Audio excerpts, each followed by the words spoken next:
अस्सलामुअलैकुम दोस्तों, उम्मीद है आप सब खैरियत से होंगे। आज हम बात करेंगे एक ऐसे मामले की जिसने पूरी दुनिया की तवज्जो अपनी तरफ खींच ली है।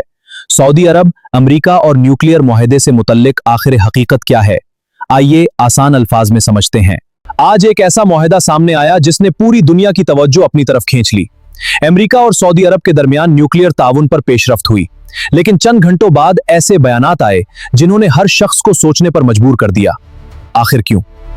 रिपोर्ट्स के मुताबिक सदर ट्रंप ने कहा कि सऊदी अरब के साथ यह ताउन इस वक्त मुकम्मल समझा जाएगा जब सऊदी अरब इजराइल को तस्लीम करे और इब्राहिम मुआहिदों में शामिल हो।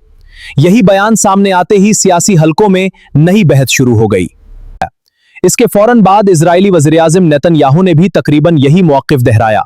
रिपोर्ट्स के मुताबिक उन्होंने कहा कि अगर सऊदी अरब इजराइल को तस्लीम नहीं करता तो इस मुआहिदे की असल अहमियत मुकम्मल नहीं होगी। फिर सबकी नजरें रियाज पर जुम गईं। फिर सऊदी अरब ने अपना जवाब दिया। सऊदी हुकाम ने वाज़ेह किया कि न्यूक्लियर मुआहिदे में ऐसी कोई शर्त शामिल नहीं जिसमें इजराइल को तस्लीम करने का जिक्र हो।